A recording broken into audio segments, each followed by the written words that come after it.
be washed away by the current of divine light and sound. Be washed away by the current of divine light and sound. In consecration of my temple, I am renewed. In consecration of my temple, I am renewed. Making golden and light-filled Making golden and light-filled all that I think, say, and do. all that I think, say, and do. I am free. I am whole. I am free. I am whole.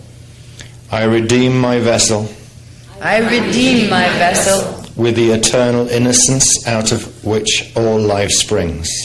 with the eternal innocence out of which all life springs. I walk now as a temple of divine light and sound. I walk now as a temple of divine light and sound. My temple, a room within the house of many mansions. My temple, a room within the house of many mansions, Within the eternal fields of creation. within the eternal fields of creation. And so it is. In the name of the Melchizedek cloister. In the name of the Melchizedek cloister. Sacred house of one. Sacred house of one. Holy order of the Unici. Holy order of the Unici. Azurite council of the Ra Confederacy presiding. Azurite council of the Ra Confederacy presiding. Well done.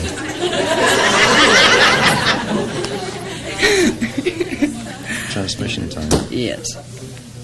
Just so you know, the word unici refers to the point of all union, which is another word for source.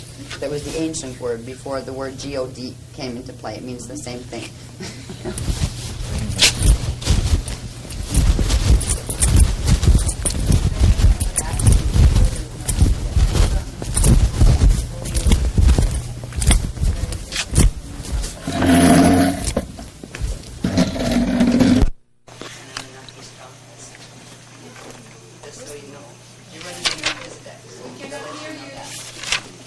I was just meandering a bit. I'm going to be quiet. I'll repeat that later because we're going to transmit now.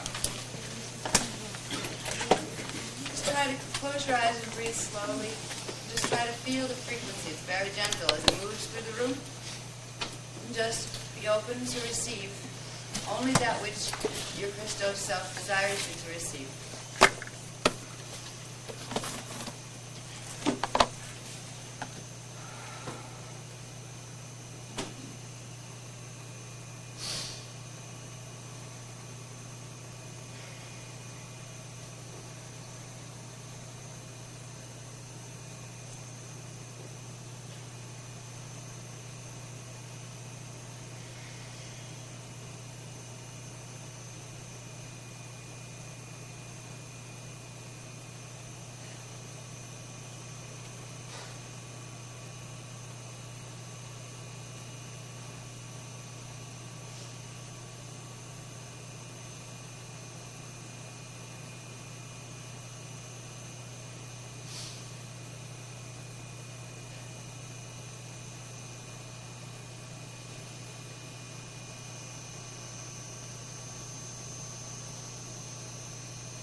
Welcome, brothers and sisters, to the Melchizedek cloister. Welcome home to the sacred house of one. Welcome home to the family that has always been ours. The family that is everyone and everything in this cosmos and universe. We are all one. We are individual, but we are all one at the same time. Welcome. Thank you for understanding. You're a wonderful, wonderful group. You were so aware before we even got here, the frequency you guys carry. This is going to be interesting to see when you go on the rapid path.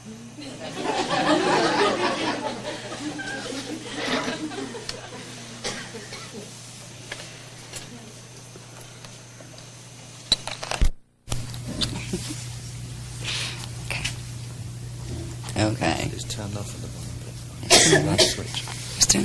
Okay. There you go. You're on now. Okay. Are you going to help me with flippers? Okay.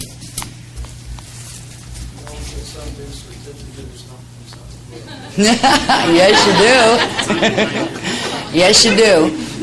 We didn't bring them because we didn't know how many people were going to be interested or not. But they will be sent. I think the names and everything are already on the list for the workshop, right?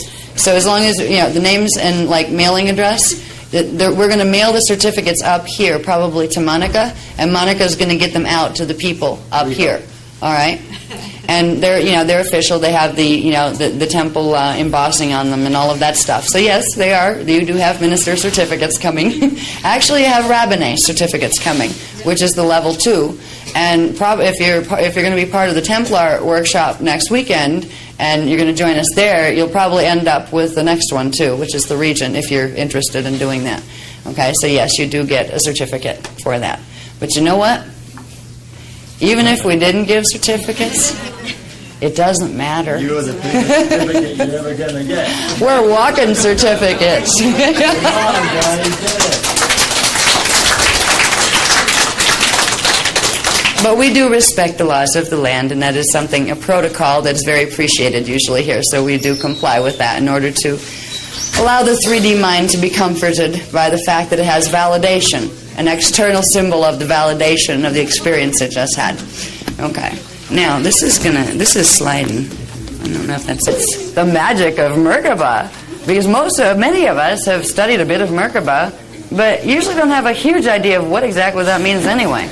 Now, we're going to get into explaining the basics of Merkaba here as it's taught by the founders, as it's taught as a part of the context of reality, where you begin to understand where it fits with the rest of things.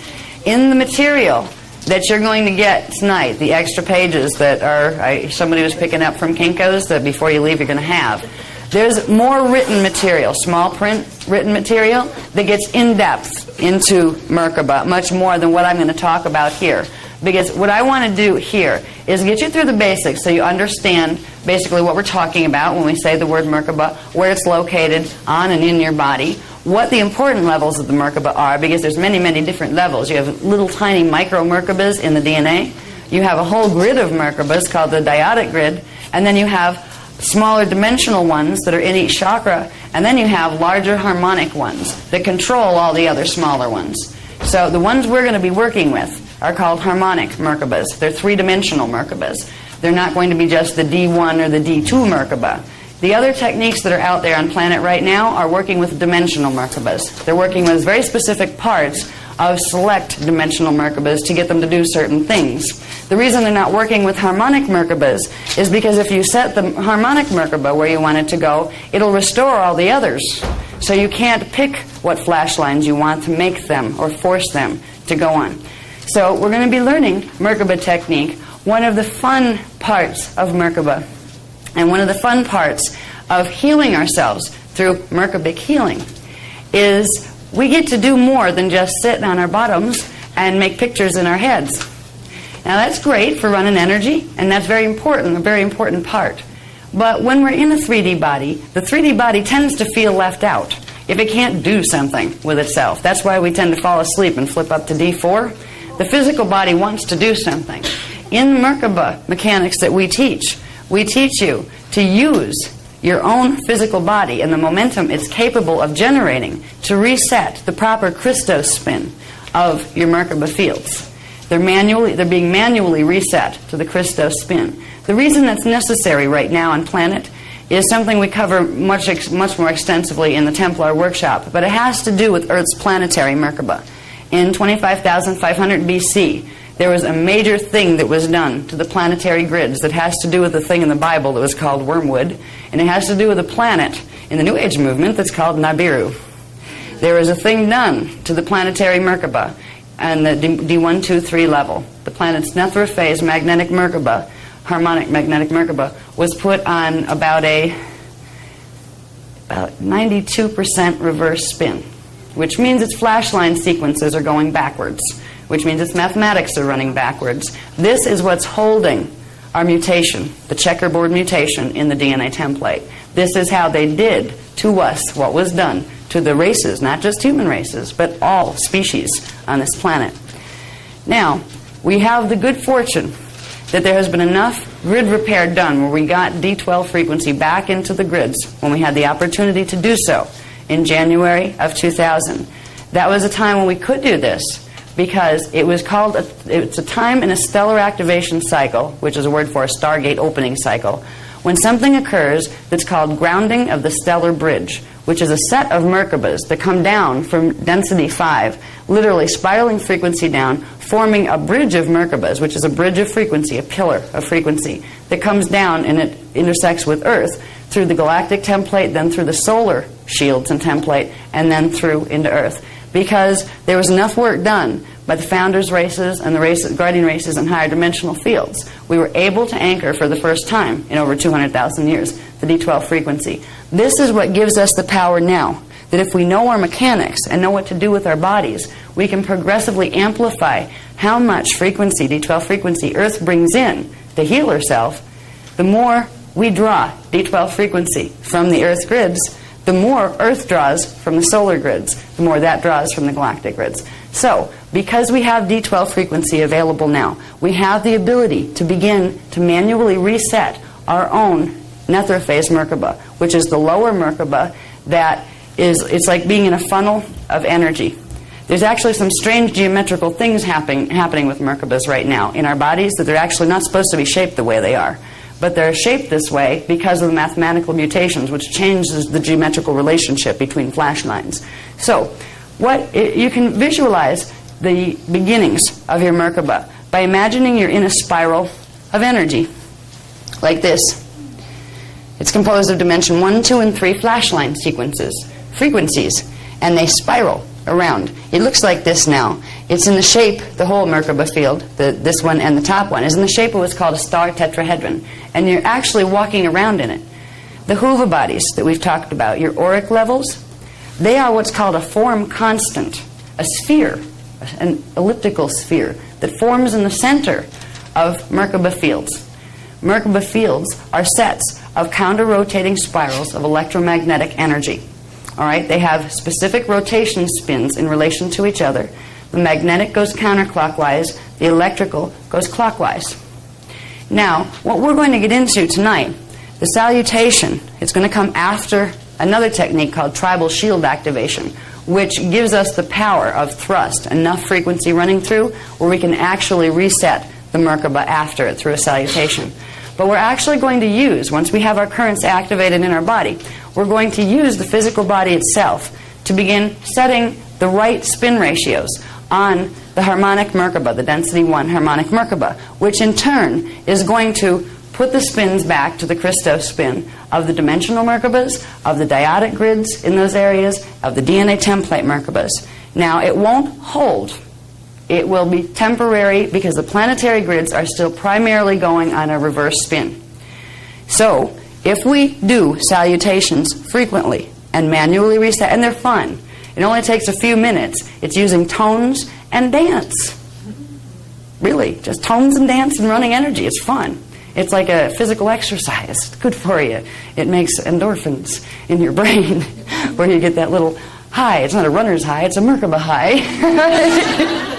Get you into the zone, as they say. But we're going to learn to use the physical body to get the spin going on the lower Merkaba first. And then we're also going to get the right ratio spin on the top Merkaba. Right now, the Merkabas are all messed up on everything on the planet because the planet's Merkabas themselves are messed up. When we begin to run the higher currents, the triadic currents, and running them through the Maharic current, we generate huge amounts of frequency. You could take one person that's running their Merkaba in the right spin with the D12 and higher frequency coming through, and you could take 1,000 people who have a reverse spin, and that one person could reverse the spin back to normal on the 1,000 if they're running enough of their currents. That's why it doesn't take 1 billion people to set the Christos template back in. It actually takes only 144,000 doing Merkaba the right way. Now, other races have been putting their people here on a reverse spin, billions and billions. Don't use birth control. No, women are supposed to be breeders. Why? Because they need lots and lots and lots of bodies to try to keep the planetary Merkaba going in reverse spin. Because it's been known for ages now that in this time period between the year 2000 and 2017 AD, Earth was going to enter a stellar activation cycle, and that was the time when they knew the indigos were going to come back. They were the high council ones that were here, the guardians of this planet, and had a little bit too soft hearts and weren't quite quick enough to realize something could actually be as mean as some of the things that we encountered here. That's how we got into this predicament. This has been planned for a long time, and now we have the ability to have the joy of resetting our personal body templates to the Christos template. The planet is still going to fight us a bit because the planetary grids are still going in reverse. But piece by piece, they're coming back around. If the planet had been in full Merkaba reversal, we would not be located in the same place that our planet is right now. We would be in what's called phantom matrix, which is the black hole system that I mentioned before. But portions of Earth's, even D1, Merkaba, were left going in the right rotation. This is what the checkerboard mutation was about. They took part of all of the frequencies of the lower strands, the lower templates, the lower planetary grids, reversed part of them, and kept the other part going in the right spin. Why? Because the ones on the right spin could bring in life force current. And what is being done here is the siphoning of life force current into the phantom matrix in order to sustain systems that are technically dead because they can't run their own energy. So we're in the middle of a great healing mission, whether or not we want to be. And it's nice to know that even if we don't want to know about planetary grid mechanics, we still have the ability to begin our healing process on a personal level. And even if we never took it past there, if we just use the Merkaba, the Christos Merkaba spin, which is different than other Merkaba spins, if we use the Christos Merkaba spin, we will progressively help to heal our own template, but we are simultaneously helping to heal the planet's template as well. Because the more of the D12 we run, the more the planet is able to pull it. It's like it creates a void that the planet will then fill. But if nobody's running D12, what is in there just sits there, and it creates almost like a backlog where the energy can't come in because there's too much in there already, but it's not moving, it's not circulating. So we're helping the planet as we help ourselves. Merkaba is an amazing thing. It is a huge science. It is a spiritualized science when it's done the right way. It is a part of core creation mechanics. Merkaba fields are the result of the mathematical templates that we talked about before, the Kathara Grid mathematical templates and the different levels. Merkaba fields represent a certain level in the manifestation process, just like you have level 1 Kathara grids, then level 2 Kathara grids, level 3 Kathara grids. There's a whole sequence of things that we're going to get into tonight where you see the transduction sequence, how consciousness transduces itself into manifestation, into what we call particles and antiparticles and matter. Merkaba is a key part of this. It's not just something ascended masters float around in. And that's one of the lies that's been told here. Merkaba has been taught here by Anunnaki slanted teachings in a way that it makes it look like we have these maybe potentials to make our Merkabas work, but it's only real special people that are important up there, you know, like karmic lords and things, that know how to run their Merkaba, as if we were stupid, as if we wouldn't know how to do it if we hadn't had the teachings taken away. Merkaba is a part of everybody's life, whether they want to know it or not. It's a part of a cat's life. It's a part of an ant's life. If you're in matter, you need a Merkaba to get your Kelons to turn into other things that turn into particles. So, when we talk about Merkaba, there's a difference between, there are things called Merkaba spirals. Merkaba spiral would be a single spiral. It would be either electrical, or base magnetic. Now, what base electrical and base magnetic means, it's funny, I've had scientists fight with me about that. What do you mean, base magnetic? Magnetic is an effect, you know, that's created by electricity. It's like, let's take it back a little further to part chi, part K, and part cum. Okay? A base magnetic Merkaba field is the Merkaba field that's composed primarily of part cum units. A base electrical is one composed primarily of part K units. Now, those two fields together represent a particle and antiparticle field. The magnetic one is the particle field. It has its counterpart in the electrical one, which is the antiparticle field. What this means in terms of your body is the Merkaba fields that are around you this way and also within you, the electrical ones circulate antiparticle frequency from the antiparticle universe into and through your body.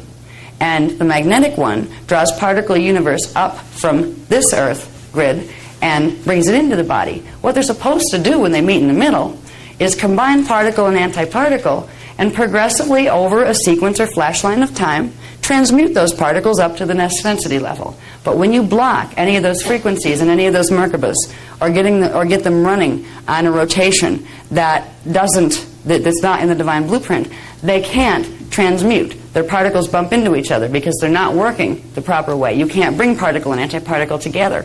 So what you get are progressive influx of density. You end up accreting more particles because Merkabas accrete energy. They pull it in to the body. They actually pull it in and through the body and send it out the other direction. Okay, your magnetic Merkaba that comes up from the bottom, spirals counterclockwise, pulls energy up from the Earth's grids, pulls it up through your body, feeds your life force currents in, and keeps going and feeds it up through into the universal grids. The electrical one spirals down clockwise, spirals through you, feeds energy into your system, keeping you alive and functioning and conscious, and keeps going and puts energy into Earth's grids. So there's supposed to be a continual circulation of energy. It's like a breathing system. Merkabas are like lungs. They're the energy generation systems. They move energy from one place to another. So they're very organic and very natural. There's nothing occult about Merkabas unless you start playing with them as a way to harm other life forms.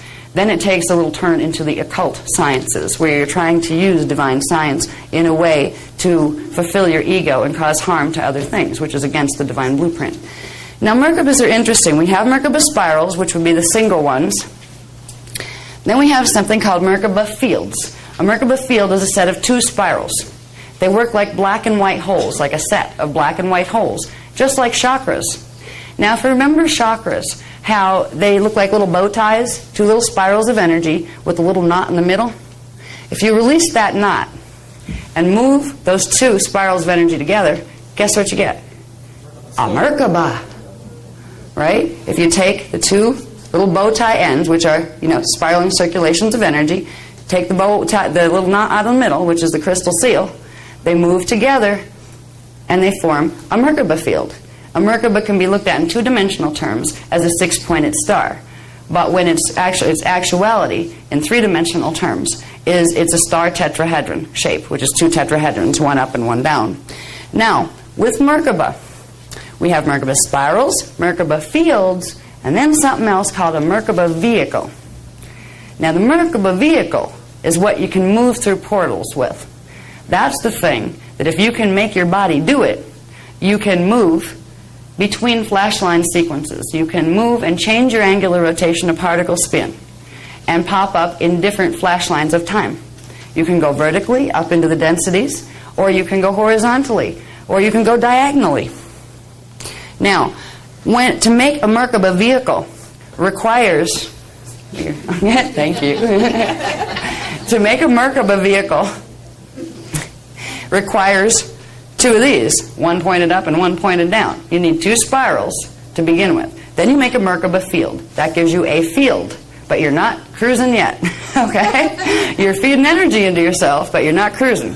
What gets you to be able to cruise is the progressive integration of the ones from the next harmonic up. So you would have your base magnetic one here. You have another one on top here too, but this is the one that has to link with the electrical one from up here. So when we talk about Merkaba, and I talk about the bottom one, you have your bottom one that you're actually like standing in, like a big pair of pants that's pointed at the bottom, kind of like being a mermaid. That's your magnetic one. Then there's the other one that comes down over the top of you. It has another counterpart that feeds energy a different way, but the part that you need to be concerned about, that if you want to build your Merkaba vehicle, is the part that's feeding energy down into you. When this part comes into connection with this part, they form this. And in the center of those two spiraling currents of energy, there's created an elliptical egg of energy. That's called the form constant. That is actually the holographic, the round theater room, the projection room, where you have your body and your consciousness are serving as the projector, and your consciousness is the light that goes through the projector. Well, the form constant field, it's an electromagnetic domain that works as the movie screen, but it goes all the way around. This is where we're all in a form constant. We have, remember I talked about, we have galactic level Merkabas, we have planetary Merkabas, we have universal Merkabas. Everything is contained within a Merkaba field. The Merkaba field is feeding energy into and out of it at specific rates, and inside of that you have a form constant, which are the Huva bodies that go with each three-dimensional level. So in here, you'd have your Huva body. Now what happens when you bring a density 1 Merkaba in connection to its density 2 electrical counterpart is you go from being a three-dimensional consciousness running 3 flash lines into being a 6-dimensional consciousness running 6 flash lines. The first level of building the Merkaba vehicle, of changing your basic 3-dimensional Merkaba field into a traveling vehicle, is entering this stage. This is called holophase Merkaba. Again, the sound tones, the words are in the Anahazi language, and they are the tonal translation of the mathematics that are involved with the object it is describing. So, if you put dimension 1, 2, and 3 Merkaba magnetic together with dimension 6, 5, 4 electrical, you'll create holophase Merkaba. The form constant in the center, right now, you have an electrical that's running D3 energy right here. It's not an important one to use right now because this is the one that's going to get you places, not the little one here. Right now, you have your form constant taking place in here, so you are seeing a 3-dimensional reality field, and that's it. When you combine this one with this one, it creates a transharmonic Huva body. It makes the form constant shift up to this space. This space here between dimension 3 and 4 is a magnetic repulsion zone. It's the zone that's between, on the planetary and galactic level, between the density levels. There's literally that magnetic push-away effect because of the magnetic charge, the electrical charge. When you put like charges together, they push away from each other. So there's a magnetic repulsion zone. Some people call it the void. When you have a near-death experience down here and you pass through the dark tunnel, that's what you're moving through. And the light you see on the other end is when you start to clear over here and you start to pick up the D4 and D5 frequencies where you're starting to come into light again. There's lots of voids. In between each set of 3 dimensions, you have the void space. Now, the void space is what keeps us sealed in here. There are the seals that we've talked about in our shields and in our DNA template, the things we have to open to run the currents, the triadic currents. There are seals that literally keep this polarity here so the frequencies can't move between. These are the same seals that control whether or not your electrical Merkaba is going to come into full contact with your magnetic Merkaba from the one below. Merkaba fields, Merkaba vehicles, form when you bring 2 density levels together, 2 or more density levels together. And the way that's done is through activation of the corresponding DNA template, which implies activation of the corresponding set of chakras, the corresponding Kathara centers, the corresponding dyadic grids in the level 3 grid, the corresponding crystal seals in your shields. It's all connected. to build a Merkaba vehicle the right way and to know what you're doing and to activate it and direct it the right way. Takes you right back into template science. That's why we're teaching you how to work with that. We're not teaching you sacred geometry so you can contemplate platonic solids from now until eternity. They fit into the game of things, and there's actually supposed to be more than 5. There's supposed to be 12. Yeah, a few of the mathematics are missing down here right now. And that's because so much of the frequency is blocked from coming through the planetary grids. So we all are the proud owners of a Merkaba vehicle, right? And it's like having a new car, but you don't know how to drive yet. You know? It's like being 14, and you're looking at that nice car sitting there, and you know Dad gave it to you, but you know you can't drive it till you're 16. It's like, want to go. We can learn to create, to build our Merkaba vehicle. Our Merkaba fields are already there. All right, they come with the territory. We wouldn't be living and breathing and seeing a hologram if they weren't already functioning at some level. We have a problem with our Merkabas.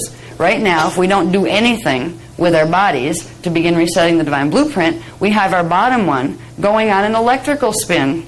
This is where, if you've taken any of the other popular courses out there, they will teach you that the bottom one is the electrical Merkaba, and it's supposed to spin clockwise. It's the male. No, it isn't. That's the female Merkaba. The one on the bottom is the magnetic one that's supposed to draw energy up from the planetary grids. It is supposed to spin counterclockwise, not clockwise. They're teaching reverse Merkaba mechanics out there. Quite a few different people are doing that right now. The people themselves aren't doing it on purpose. They're doing it because they've been channeling somebody called Thoth. Thoth.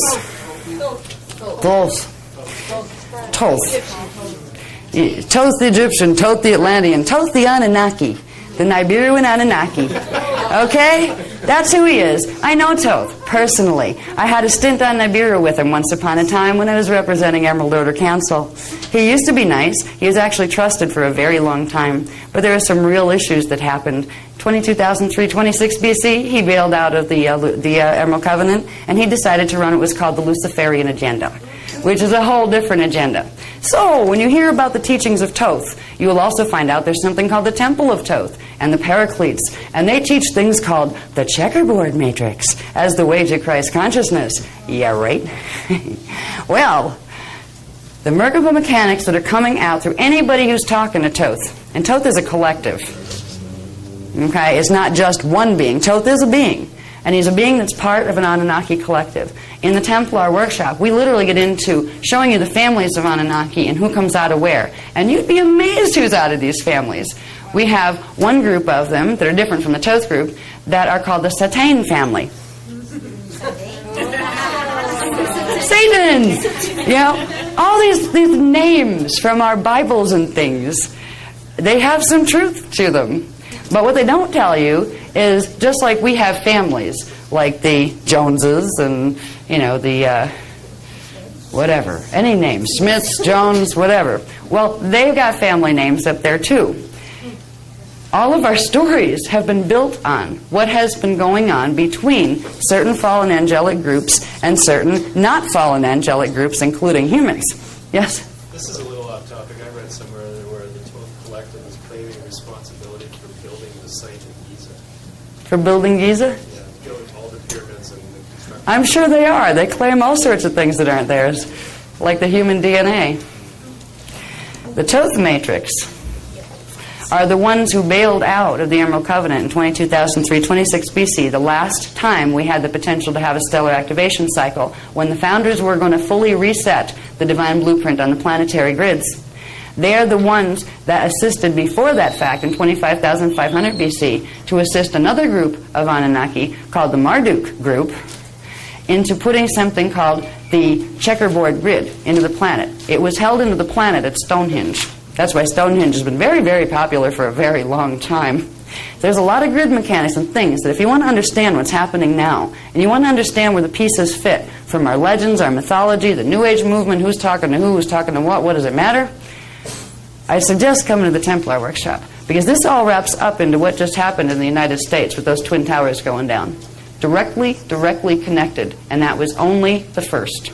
So there are things that it may be scary sometimes to learn about these greater things, like, oh, Thoth, that like legendary being. Yes, he was real, still is real. He has a semi-immortal body that he has to feed energy off of other things in order to keep, along with the whole bunch of his family up on Nibiru. So, the Merkaba mechanics that are coming out through various other people, particularly those, the only ones that are really teaching what they call heavy-duty Merkaba, are the ones talking to Thoth. They call themselves Melchizedeks. They don't call themselves Cloister. They'll start, though. What do you want to bet? Because we're exposing this in the Voyagers 2 2nd edition book. We're exposing all of this, so it's going to be really funny, because all of a sudden you're going to see cloisters popping up all over the place, but they're probably not going to be cloister. Anyway, that's a different workshop. But let's get back to Merkaba. See, what we want to do is teach you what these parts are about, so you have the knowledge back, so you can make your own decisions. If somebody's teaching you to run your Merkaba in the wrong direction, and you know where all the pieces fit together, I mean, at least we're showing you where all your pieces fit together, what they are, and how you can control them, not how to surrender them to a karmic lord or to let Thoth handle it for you. If you know how the basic things work, you will be able to spot it out there when somebody is using it, smiling in your face, claiming Christ consciousness, claiming to get you into Christ consciousness while they're feeding you backward mechanics in order to hijack your energy in the Phantom Matrix. Because that's what's going on right here. It's been going on for 25,000 years. And this is the big showdown. Front row tickets we should all get, because we're in the middle of an amazing time. Amazing time that it's going to be very, very important that we learn a bit about Merkaba, enough to make ours work right. Because there are things happening with the Stargates alone that even if there was not a fallen angelic anywhere in this time matrix, there are things happening with the Stargates right now and with the planetary grids that alone is going to require that if we want to stay healthy, happy, and having our reality field staying stable and not turning to liquid before our eyes or blowing up into flame vapor, we are going to need our Merkaba vehicles. We're going into a space-time where flash lines from various different time frames are going to intersect, not just in our bodies, not just in our DNA. They're doing it in our bodies and in our DNA because they're doing it in the planetary grids. This is why this was the time when so many end-time prophecies were focused on. You had Hopi Indians talking about it, you had Egyptians talking about it, you had the Mayan calendar trying to show you when it was going to be. They all knew this was a stellar activation cycle period. And they all also knew that as long as the grid mutations in the planetary grids were as bad as they were and this stellar activation cycle commenced, there was going to be big trouble. The place was going to roll. It was going to go into pole shift. What the Guardian races are doing here and why the Indigos are here now is to prevent that from happening. Why we are teaching Merkaba mechanics first on the personal level so you get your own fields straightened out and you can create your own stability and safety with it, because they're the guys that are going to be able to prevent what otherwise would be a very unpleasant way to leave Density 1. Because there's a big drama going down that we talk about in the Templar workshop. This is a battle. There's a battle happening right now in the astral fields that's slowly working its way down into our political arena here. This battle has been foretold, and I knew it was going to happen since 22,326 BC, because it ended in a stalemate then. The stellar activation cycle was stopped then. So what was trying to be accomplished by both sides then got put in suspension until the next stellar activation cycle. We're here! So, the first thing we do is learn how to reverse mutate our DNA. Why DNA is so important? Because while your DNA is mutated, you cannot build a Merkaba vehicle. It will block the frequencies, because what you need to get this Merkaba to connect with this one up here, this field to connect with this one, you need, remember the 12 subharmonics in each level? Well, you need all of those to activate in your DNA, in your Kathara grids, and all the other levels in between. Now, right now, the planetary grids are blocked to the point where we have 1 to 4 out of 12 subharmonics operating on these three, and it affects part of this one as well. That means you can run frequency here, but you can't hear. You can run it here, but you can't hear. You can run it here, but you can't hear. It means there's holes in the Merkaba fields where there's supposed to be a very specific set of flash lines that when they run all together allow the Merkaba to pick up a certain level of speed that is required to make an electromagnetic link to the other one. You can't pick up that speed with the DNA template mutations because they are literally taking flash lines out of the spinning Merkaba spirals. So we can begin to fix this. We can begin to use the Merkaba itself to fix itself and our DNA. This is what we're going to be doing when we work with the exercise that's in your books called the salutation. And it's fun because we literally spin.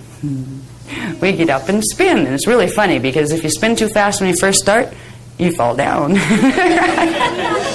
had a couple people do that, and then I realized we better teach them the dancer trick where you stare at your thumb first until you get used to it, where you don't get vertigo and crash, because it's kind of scary, and then your fields go, bah, and they flip all over the place for a while until you pick yourself back up, no matter what I do. Yeah. Now, spinning isn't the only thing that's going to help your Merkaba get back together. You can spin all you want, but if you don't do some other stuff while you're spinning, you're just going to be spinning. You're not going to be doing anything useful. There are sound tones that go specifically with the DNA template, with certain parts of the DNA template. We are going to be using sound tones that go with something called the tribal shield. Remember we talked about on the personal level, you have your shield, you have your telluric shield, you have your Doradic shield, you have your Turic shield, then you have the big one, the Maharic shield, and that's plugged into the tribal shield, which is the shield of the species that you're a part of. All animals have it, all plants have it. It's where you connect to the species you're a part of, and from there you connect to the planet. All right? There are sound tones in the tribal shield. There are 12 primary sound sequences. They were the names of the original 12 tribes of humans, the 144,000 beings who were put here to run the Templar. The names of the original 12 tribes were the sound tones that progressively activated the tribal shield, which in turn activated the Maharic shield and everything that was built on the Maharic shield. They are one of the fastest ways to begin setting the right spin on the Merkaba. Now you can't do it. You can't activate tribal shield without running D12 current. This is why without D12 we were like floating on the ocean on a raft here with no paddles since 208,216 BC. Once that current was cut off, all of a sudden the angels had fallen from heaven. Where did they go? Kansas wrote that line, the band. It was from the Monolith album. I don't know if anybody knows that. So, a long time ago, too.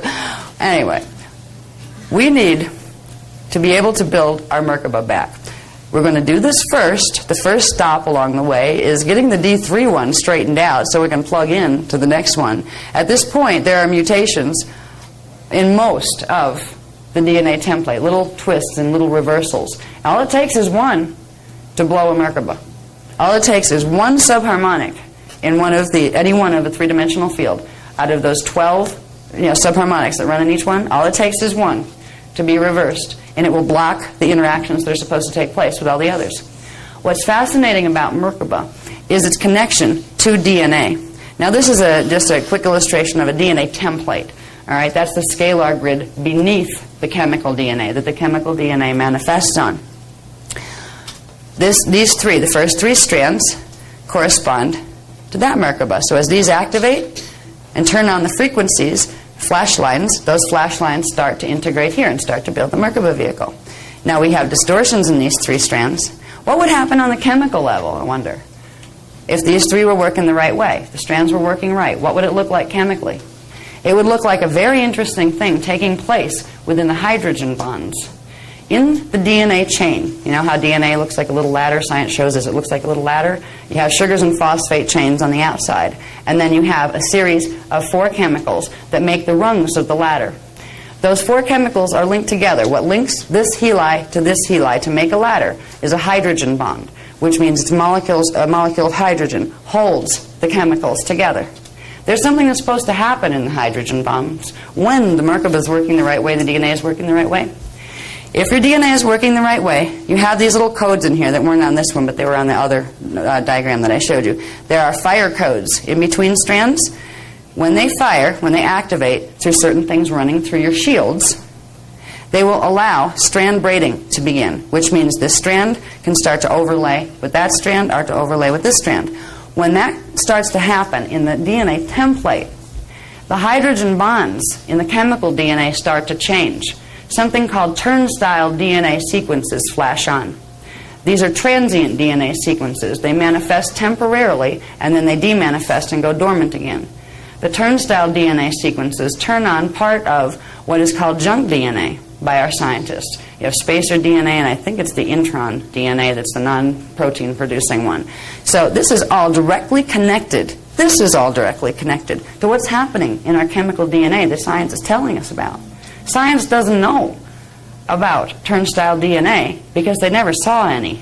The reason they didn't see any is because you can't, the way things have been in the bodies, is the fire codes can't activate, so the strands can't braid. So the hydrogen bonds won't go through their change to turn on the turnstile DNA. There's going to be some interesting changes in science in the next 10 years or so, I would imagine, because there are at least some people who are beginning this process and they're clearing enough of the DNA to where they're not just going to crash and get sick and have their bodies die early. Because that's one of the sad things on this planet that's happening right now. We are all going to do DNA activation. We're all going to do Merkaba activation because the planet's doing it. But if your DNA is messed up and it can't activate the right way and your Merkaba can't spin the right way, it's going to make your body sicker. It's going to do the molecular compaction thing at an accelerated rate. People are going to get sick. Now, there is hope for this situation. The hope is in the indigo children and the humans with 12-strand templates are those who are willing to receive Melchizedek ordinations to get 12-strand templates, because if they can run enough frequency on the right rotations into the planetary grids, it is affecting the tribal shield, which means we can begin to heal the race morphogenetic field. Each piece of ourselves, each one of us that heals, adds a healing to the tribal shield of the species. And if we hit critical mass of D12, it doesn't even have to be all the way up to full 12-strand activation. If we can get it straightened out to 4.5-strand activation within the race morphogenetic field, it will stop people from being killed by the frequencies that are coming in the next 10 years. It will stop them from having to dye their bodies. And dyeing your body is not such a bad thing, especially when you realize there's someplace else to go that's probably nicer. But when a person dyes their bodies with genetic mutations, with their Merkaba going crazy on them, it throws their consciousness into fragmentation rather than into unity. The big trip in the last 25,000 years on this planet has been to escape from density 1 so you could ascend to density 2. I mean, in the old days, that was no big deal. That was like, going from New York to Philadelphia. But right now, it is a big deal for us to even get this much accomplished, this much right here accomplished, because we have all the distortions here. The people that have distortions in the DNA template that are going to do nothing about it have a chance to not be harmed. But if it's not successful, what the indigo children are here to do, which is to run so much frequency into the tribal shield and planetary shields that it literally flips over the divine blueprint into the tribal shield. So everybody's DNA starts reverse mutating, even if they never heard of a Cathara class before. But it takes a committed number of people really working with those frequencies to get themselves healed to be able to do it. Now, Merkaba is actually fun. It used to be a really fun science that in the ancient days when things were going well, little kids were taught. By the time they were little, they could actually make a freestanding one. They could float bubbles in the air because they knew how to generate them. And you wouldn't see the Merkaba field. You'd see the bubble floating, which was the form constant. They could thought project and make matter happen. These were little kids. That's why we have soap bubbles now. Yeah, really. His cellular memory, remembering what it used to be like to send our energy bubbles floating on the wind. All right. We are going to, all of the work that we're doing is progressively to clear our DNA templates so we can at least get through the next 10 years without any major catastrophe physically, hopefully, but also so we can progressively build our Merkaba field. There's things that are happening on the planet that we're going to talk about in the Templar workshop that have to do with the particle conversion period. It's a 3-day period on a planetary level where some wild stuff happens. If you're not able to sustain a Merkaba vehicle during that time, the people who are able to sustain one, when that time stops, you won't be here for them to see anymore. Because there are things that would happen that would literally demanifest your template. You would spontaneously combust. There are things happening here now. On the larger level, the Christos realignment mission that we're doing with the Templar classes is about trying to get the planetary Merkaba straightened out and a buffer field put in so nothing has to go through that kind of fate. So there's a chance for evolution to continue here. But we're in some serious times here. But there are also times we waited for so long. This planet has been so abused for so long. It's been waiting for this time to escape, even if it's a fight, even if it means standing your ground, and even if it means the Anunnaki aren't going to like you anymore. It's like, oh well, we're going to build our Merkabas. The Christos realignment mission starts with each one of us. We're realigning our inner Christos, and we're helping the planet to do it too. Now, the Merkaba vehicles, the first phase we need to create is holophase, and that's the 6th-dimensional Merkaba. That implies that you have to have 6-strand templates cleared and activated to make that. Now, if you could make that happen in your field, you would be able to go through into density 2. You would be able to move through the portals on the planet that connect to Earth's density 2 body that's called Tara, which would be a future time cycle compared to where we are right now. It's a flashline sequence that moves faster. So, if you had this Merkaba fully activated and built, you would literally be able to leave here and go on vacation, and you probably wouldn't want to come back once you realize there's other places to be, but you might on service missions. Now, if you wanted to go up to Gaia in density 3, you'd have to add more frequency, and you'd have to pick up the speed of this Merkaba, and that would happen by bringing in another part. This is a 3. You have this one from here. You have this one from here, and then you have the other one here coming down. So it actually looks like a Merkaba with feet, or a Merkaba sitting on a little display stand. That is called quadriphase Merkaba. It's a 9-dimensional Merkaba.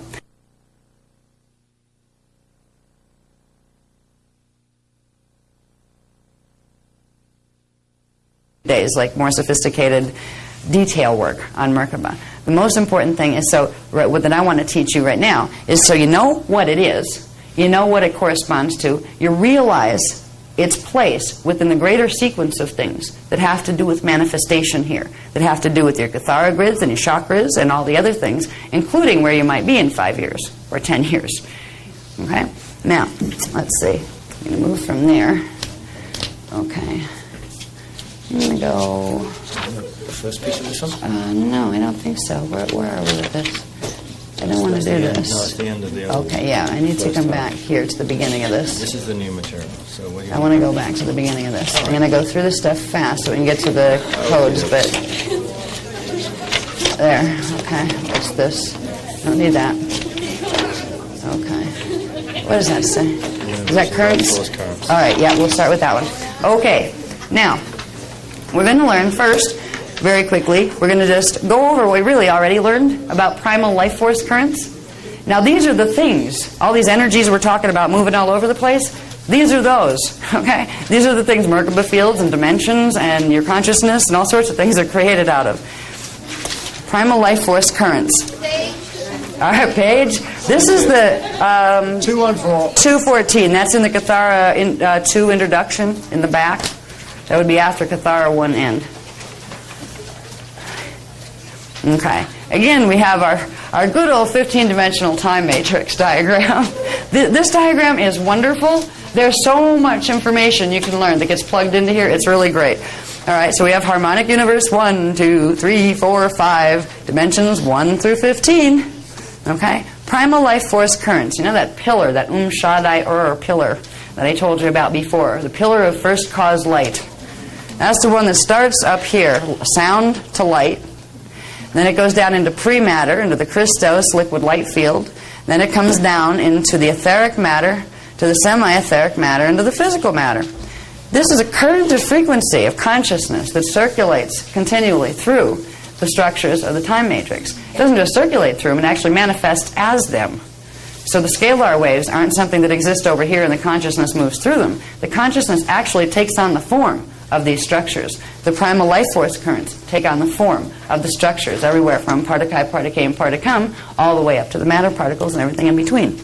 When we're working with Merkaba and building a Merkaba vehicle, we are progressively assimilating this pillar. If you get to the point where you have holophase Merkaba, it's a 6-dimensional Merkaba, it means you've built this pillar. And remember from our running of the currents, what current is that? Anybody remember? Telluric. Yeah. Density 1 telluric current. What's this one? Yeah, you remember that. I'm glad, because that's the one we activated, so I figured at least we should remember that, right? So, in order to make a 6-dimensional Merkaba vehicle, a holophase Merkaba, you have to have fully activated Triadic current. You have to have Triadic phase 1, 2, and 3 fully activated. You see how all these pieces fit together? Okay? It's a very, very lovely pattern. Like whoever designed this, God, was very smart and like really had an economy of energy and a simplicity. The most complex structures could be created on a very simple structure of mathematics. And that's what we're seeing here. We're seeing how the parts fit together. And the phenomenal part is, part of this, these currents here, are our consciousness. That's the stuff that looks out and says, like, we can look in the mirror and see ourselves. And it's the part that's seeing the self that is the consciousness stream, the stream of consciousness, the stream of consciousness. But the stream of consciousness just doesn't nestle down in your brain as if it were a vehicle borrowed from someplace. It comes down and expresses itself as all the forms that we see. Okay. Go on to the next one, please, love. Yeah. This one's fun. Okay. Now, oh, you know what? Put that other one back for 1 minute, please, honey. Thank you.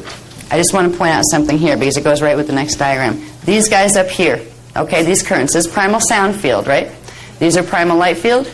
Primal light field are called Key-Richet currents. They're the primal light field currents. They're the ones where the standing scalar waves are just all standing on all the time, like somebody left the power on. And back here, the primal sound fields, they're the vibration units, the ones that are actually turned off, but they vibrate inside. They're called the Kundera primal sound fields. Now, in order to get, these are the most powerful frequencies. If you're going to run frequency, these are the ones that can make or break universes. They're the ones right next to source. Source is the expansion level out here. Now, the diagram you're going to see next is showing you where these three currents come down into your Kathara grid. Once they become activated in your tribal shield. Now, if your tribal shield, that's different from your Maharic shield. Remember, you have your D12 Maharic shield.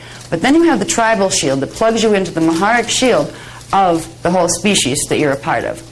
That tribal shield can run a lot more frequency than your own smaller Maharic shield can. When you activate the tribal shield, something called flame codes in the tribal shield, it allows you to begin running these frequencies up here through the body. These are also called the trion field frequencies. As we move into the end of tonight, when we get into the Vecca codes, we're going to have 2 new words, actually 4 new words, but the 2 important ones are trion and miage. And they refer to, these are called the trion fields because the units that they're made out of, which are electrostatic, base electric, which would be part of K units, scalar waves, they are called trions, and the particles here are called muons, M-E-A-J-H-O-N-S. It's like where they get the J-H, I don't know. But that's, that's how it's spelled. Anyway, so these currents here, these are like the primo currents. Before you can bring them down here, you have to get all the stuff in between activated. What we're doing with all the techniques is working here with the D12 Divine Blueprint level so we can open this up, get this stuff straightened out really fast so we can get this stuff in body. We need to do this for ourselves because these currents up here have the ability to reverse mutate very quickly what we're carrying around with us. Why quick is important? I mean, in the mind of God, time is an illusion. So we have all the time in the world or no time because time isn't real, right?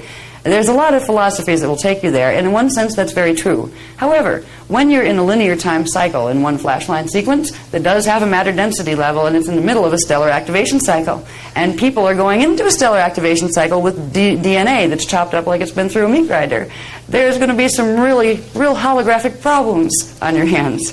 So there is a need for expediency. We don't have another 200 years to get our DNA template clear fat. You know, like that would be the usual, like do it real slow. You take like one of these techniques and spend 20 years learning it, just like you can spend 20 years learning to chant Om, you know, before you get to the next sound. We don't have time to do that, and the founders know that. That's why they're giving these technologies back here, even though 99% of the whole world's asleep. And these technologies will mean nothing to most of them, unfortunately, for now. But we're going to learn to run these currents.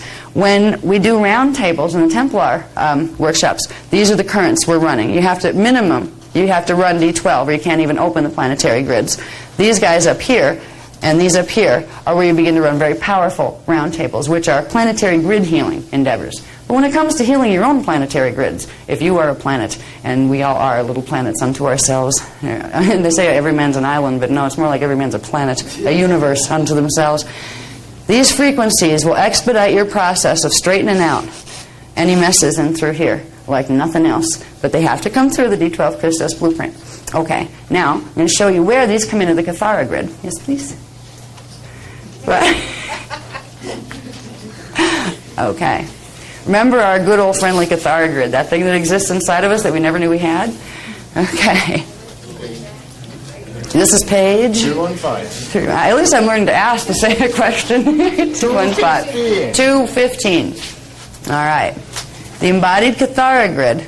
This is the pattern that those primal light field frequencies come down. You'll see some people playing with these. Some people use this as well, a version of this as the logo. There's a breed of beings in the universe called the Flame Keepers. They are the ones that hold the potential and keep it alive in every species that had it to begin with, the ability to run the primal light field currents, the flames. They're called keepers of the flame. The indigo children that are on planet now and the human race were created as keepers of the flame. We were in there's huge purposes that our species was created for. And part of that purpose was to be able to run the Key-Riche currents, and behind them, after these are active in the grids, then you would bring in the primal sound currents. We were entrusted as the grid keepers of stargates, planetary stargates, galactic stargates, and universal stargates, not just the ones on the planet. The human species and the indigo species, which is a type of human species, were commissioned to hold the codes to the stargates. And we were the ones that had the ability to open and close our DNA to literally run the universal currents. So we were the gatekeepers. The gatekeepers got kind of thrown in prison. They got bopped over the head and thrown in prison for quite a few centuries. In your Kathara Grid, when your DNA template activates and when you begin to activate your tribal shield, which we're going to do pretty soon, there's an exercise of toning that we're going to use to begin the activation of the tribal shield. The tribal shield activation will affect the Maharic shield. It'll activate certain codes in the Maharic shield that correspond directly to that DNA template. You know how I talked about the fire codes in between the strands that allow for strand braiding? Well, tribal shield activation holds the flame codes, the flame code mathematical programs that go with the stargates. That means if you activate the tribal shield, you can bring in this, at least temporarily. And it doesn't run through like water. It flashes out in the mouth real fast. But it brought the frequency in. That's what it looks like when these turn on. In your body, it's just like a real quick nanosecond flash where the whole thing flashes on and then turns off again. But when you bring this in, it goes through the tribal shield, into the Maharic shield, into your DNA template, and triggers activation of the fire codes between the strands, which allow the strands to begin their braiding process, which is the key to building Merkaba and the key to ascension or passage through stargates. So, we're going to begin to use the sound tones. And the sound tones were the names of the 12 tribes that are literally coded in our DNA. The names of the tribes are not the tribes you think they are. You know the tribes they talk about in the Bible, and you have, this tribe and that tribe and the other? There's particularly a couple of them that are interesting that we talk about in the Templar workshop, where we talk about like the tribe of Judah and a few other familiar names that happen to be the Anu-Melchizedek hybrid tribes. In those doctrines that came down through the Council of Nicaea, the records that had the real tribe names and that allowed humans to identify who was who, which ones were hybrids and which ones weren't, were totally lost on purpose. They substituted the names of the hybrid races into the Bible and called them the 12 tribes as part of a very large plan to take over the planetary grids and the halls of Amente stargates that belonged to the planetary grids when this time period came. So, the 12 tribe names, as they really are, and as they were originally spoken in the Anahazi language, which is the first spoken auditory translation of their vibrational signature, those 12 tribe names go with the planetary grids. They're sound tones that activate the planetary grids. And they activate the tribal shield, and they activate the flame codes in the DNA, which means they begin to bring in the primal light fields into the DNA. It was a responsibility, it was a privilege to be able to incarnate into a form that had the ability to run the primal currents. These are the capstone currents, the strongest creation force or destruction force, if it's used wrong, in the entire time matrix. It was an honor to be created to be the keepers of the flame. That's what we are here, and we're starting to reclaim our heritage. So, as we work with Tribal Shield, try to imagine that this image is flashing on real quick and then off again in your body. Now, this one here is what's called the Akkadic blue flame. That's carrying the sound tone frequencies of the Akkadic matrix, of the energy matrix sound fields, and that's the one that's pale turquoise in color. Over here, starts here, comes down here, we have the Triadic flame. It's called the violet flame. That's that magenta one of D15. That carries the frequencies of the triadic level of the energy matrix, which is the first level of the primal sound fields connected to the light fields. So it's a third expansion away from source. This is where the current comes down. This is the Kathara centers, literally in your body. This thing comes down through your body. It flashes on through your body. And then down the center pillar is the pale gold flame. So there are people that carry predominantly the codes that go with these, where their mathematics are angled more on this. Some have them more on this, and others have them more on these. They all have all of them, but they'll have more of a dominance of one or the other. You have keepers of the blue flame, keepers of the violet flame, and keepers of the gold flame. Keepers of the blue flame, which is the turquoise flame. They are the consciousness, the Ascendant Masters levels from the Akkadic matrix. All right, the first expansion from source. And they are also the Rishi that belong with D13, the D13 Rishi. They're called the Emerald Order. That's where the Emerald Covenant, Christos agreement, comes from. The ones over here correspond with the Ascendant Masters levels in the Triadic matrix of the sound fields. That's the third expansion away from source. So it came into the blue flame expansion, then the gold flame expansion, then into the violet flame expansion. But they're not flames yet. They're dormant flames. They're sound, right? They also correspond to the D15 Rishi fields in the primal light fields. So these are consciousness waves. We're connected to these consciousness waves. And then there are people that have the gold flame coding, primarily gold flame coding. They are connected to the Rishi collectives in D14, and they are connected to the polaric level of the sound fields. And you have keepers of the blue, gold, and violet flames that come in together as groups of guardian beings, particularly in stellar activation cycles, especially when there's problems on the planetary grids. We're going to be activating these in our body. It's going to be so fast that even nanoseconds wouldn't catch them. If you could catch nanoseconds, with film, good luck. It's going to happen so fast when you run when you run the sound tones, because if it stayed on long enough to actually have somebody be able to look at your aura and perceive it, it'd fry you in an instant. You would literally demanifest before your time, and that means your consciousness would fragment and kind of be like fallout that fell down in the lower dimensional field because it couldn't integrate the frequencies. So we progressively build the ability to integrate these frequencies, but by bringing them in and flashing them in little bits at first, we get to where we can hold more. They expedite the whole process of activating the divine blueprint and everything below it and straightening it out. Okay, what's the next one?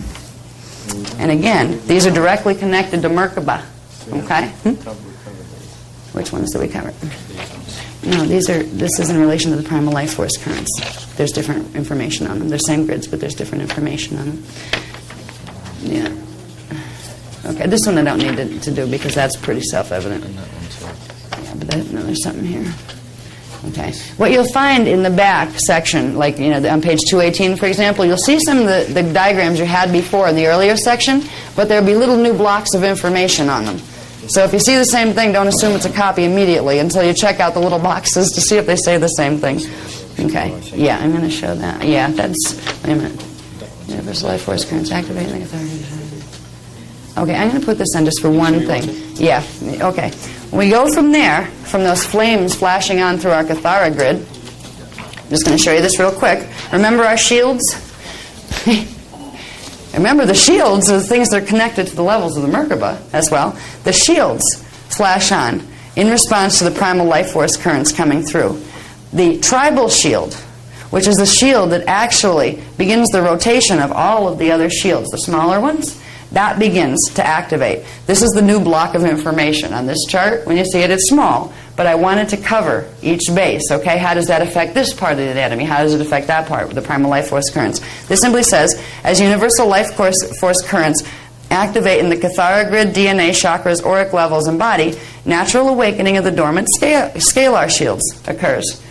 If the scalar shields are awakening, that is implying that the same flashline sequence of the Merkaba vehicle is activating. So you can actually never have heard of a Merkaba and never have heard of spiraling rotations of energy and simply know how to work with the shields, which is how they used to be taught in the old days. They simply taught you how to work with your template, and it was like, you know, inhale and oxygen goes in. It's like, yeah, no kidding. You don't have to worry about making oxygen go in if you know how to inhale, right?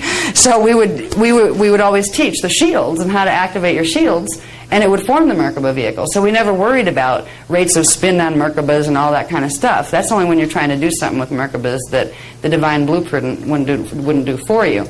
See, the way we teach Merkaba is actually easier than the other ways, and it's pretty much more fun too. So I just wanted to show you where the shields fit in with that, and remember the life force, the Key-Riche currents coming through. Okay, now on to the next. Do the shields have to go to spin in a certain way? Yeah, actually.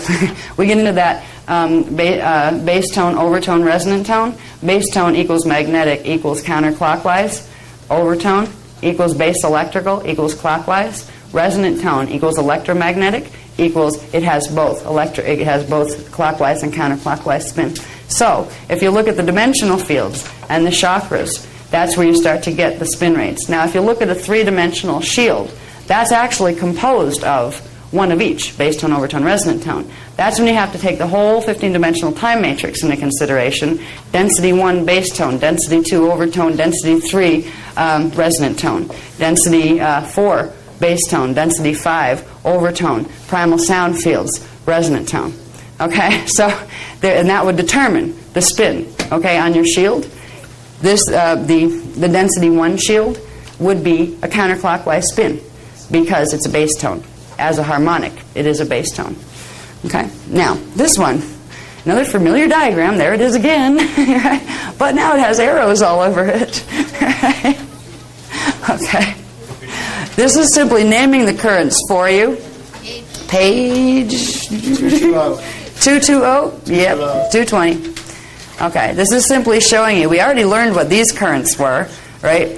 These guys down here these are the Kundalini currents. They're the Triadic Phase Currents that we're learning to run, you know, with our palm chakras and things.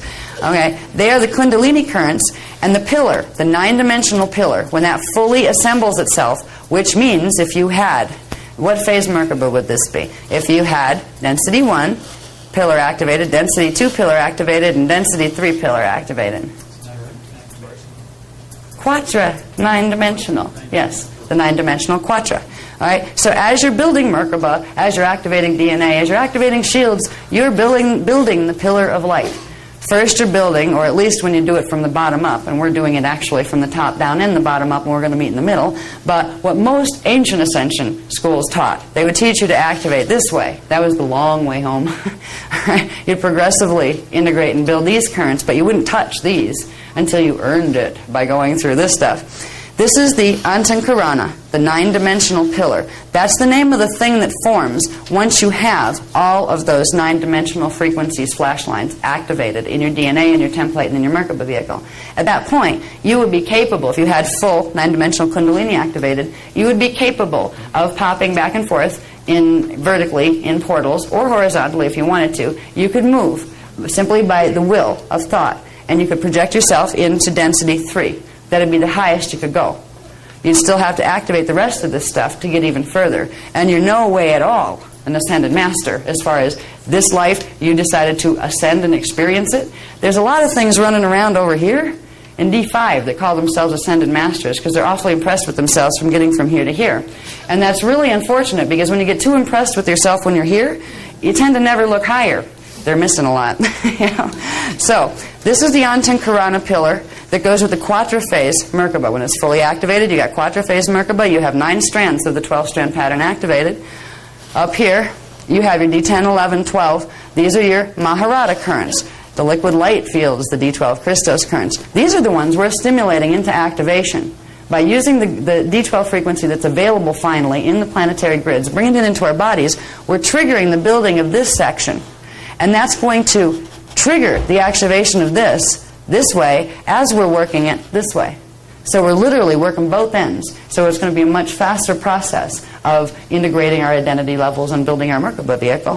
When we get up here into the primal light fields, the Ki Rishi fields, our Rishi level of self, harmonic 5, these currents are, somewhere there's a thing that goes over to these. Here. These are the Ki Rishi, the primal light fields. These things become important. Oh, see this little thing here? It says double diamond sun, 24-strand DNA? This is showing you, this is where 12-strand DNA will take you. Up into here, harmonic 4. Indigos have the codes in the DNA template that go with here. This will take you to 24. This one will take you to 48. Primal light fields will take you 24. 48 would take you into the primal sound fields. So the indigos can fully run these currents, where somebody with a 12-strand pattern can run a little bit of subharmonics of those, but they can't run the full current.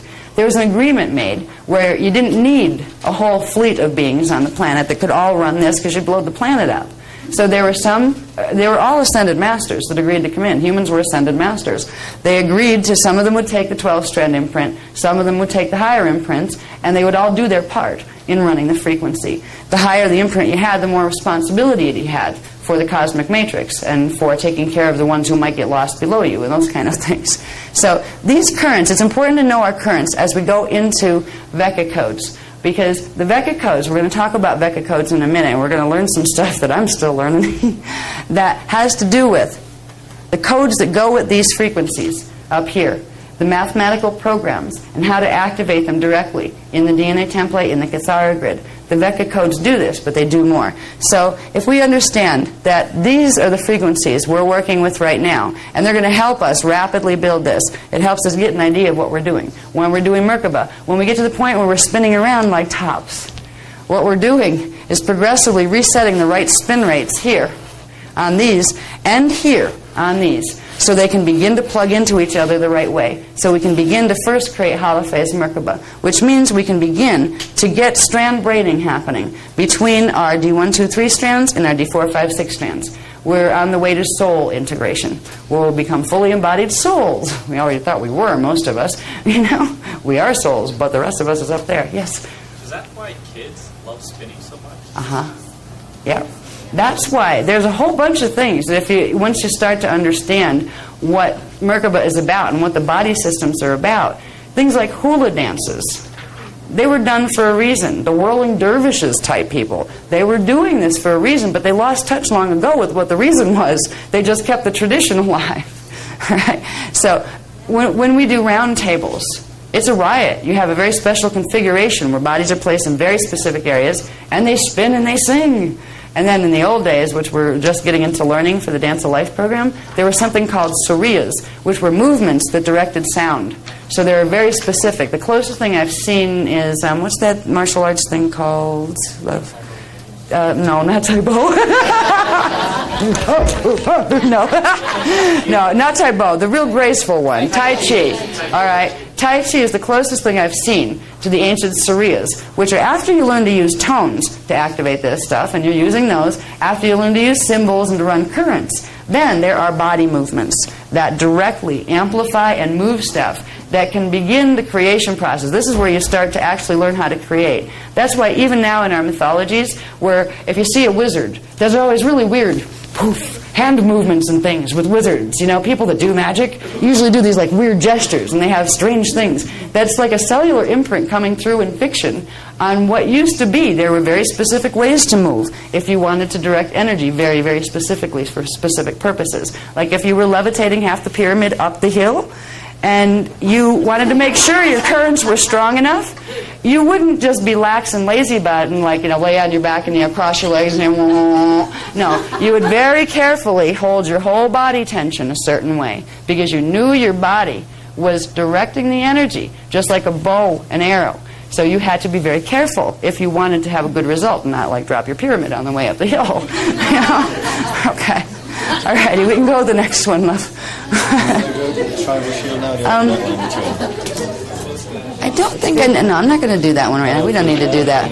No, I'd like them to see this because that is the symbol code and the configuration of the tribal shield. Okay, this thing here, I keep talking about a tribal shield. All right, this is the geometrical configuration of the tribal shield. Page 224. It is also the stand configuration that round tables are done on, where the bodies stand very specifically in these geometrical relationships to each other in order to be able to build the frequency bridges to amplify the frequencies that are running. But in terms of what we're doing tonight, we all have a connection to one of these. We have part of this in our template. Everybody that's human has a tribal shield that has the human coding. Now, other species have their own tribal shield that has different mathematical programs than humans. They would have different amounts, perhaps, of frequencies in each of these centers. Again, there are 12 centers here, and then the 13th one in the middle, which represents the whole of those rolled back into one and non-polarized. All right. This tribal shield is a template that exists in Keylons in your subtle body structure. This template, after this template, you would have your Maharic shield, and then you would have your lower shields, and then it would take you into some other stuff that we'll get into pretty soon in the transduction manifestation process. You'll see where these fit between non-manifest and manifest. But the tribal shield, I'm not going to go heavily into this tonight. I just want you to see I wanted to see the diagram. It shows where your selves are. You have 216 selves in evolutionary round 4, which is 71,000 BC up to the future, and these would be in root races. There's something called cloister races, and they have a time frame when they are on Earth now. Okay? And you have 216 selves there. This is your pattern of where your 1,728 selves are basically located in space-time. So it's encoded into your tribal shield, and that comes down through your Maharic shield into your DNA template. This is the stuff that if anybody in all these little places is having problems in their little lifetime, you're going to get a dose of it as your DNA activates. That's what the miasmic imprint is that we talked about. So this stuff is worth reading. There's some more information on it, and there's more of this someplace. Is that in Voyagers? I think there's more information on this that got put in Voyagers Volume 2, 2nd edition, the one that just came out again. So if you want more information on that, it's in there. But for now, this is what we're going to activate. That's why this diagram is in here. We're going to activate this configuration by using the sound tones of the 12 tribes. Now, we can do it the long way and do each of the 12 tribes, but what we usually do, because you can set all those same codes in activation by using what's called Tribe 13. Tribe 13 is Tribe 1 plus... Right! 12! Real simple. This stuff is just so hard, isn't it? You know? Yeah, actually, it can be. But we're going to use they're called sacred sons, P-S-O-N-N-S. They are the mathematical translations in sound that go with the templates that activate the tribal shield. So we're going to, you can put those up now, buddy. Thanks. These on page 227. These are the names. This is how it's spelled, and it runs from 12 to 1. All right. This is how it's the closest I can get to making how it's phonetically pronounced. And these little 3-letter ones at the ends are activation tones. So the tribe name is this. It would stop there, right? This one is Araya Zurta. But when you're using the tone, it's Araya Zurta Ra. And when you sing it, it comes out Araya Zurta Ra, Araya Zurta Ra. Imagine 52 people singing every one of each singing one of these. And it's spinning at the same time. It's really cool. Round tables. Now, that's Tribe 12. Tribe 1 is Izutu Ishu with the activation code at the end of Izutu Ishu It's Izutu Ishu So you oscillate between them. Araya Zutara, Izutu Ishu Araya Zutara, Izutu Ishu After a while, you can fluctuate. You'll feel it wanting to move through you. It'll stay in the same tone areas, and there's actually whole bunches of different tones that they haven't even given us yet, as far as how you use those phonetic sounds in all sorts of different melody combinations. When we get going in round tables, it's great, because you start out with everybody singing at the same level, but then some people get motivated to go into the overtones, and they'll go into Araya Zutara, and then the others will go Araya Zutara. Sounds like a chorus. It's beautiful. And meanwhile, all these tones are activating the codes in the shields, in the DNA template, through the tribal shield. Now, if you want to do a full round table, you literally have a group of people doing each one of the 12 at the same time, which sounds really wild. I'd love to hear it from a distance, because when you're in the middle of it, all you can hear is yourself. You know? And you better be, because if not, you'll start singing what your neighbor's singing. You know? So, we're going to use, for this exercise that we're going to do, the tribal shield activation, we're going to use Araya Zuta Ra and Izutu Ishu and there's more to this one. All right? Sometimes we use just combinations of the activation suffixes, depending on what exercise what we're going to do. So I think that's the next one, right? Tribal shield activation? Is that what we're ready to do? Shall we do that? Yeah. I don't think I have to do anything more before that. No, then I'll show the Merkaba vehicle. Oh.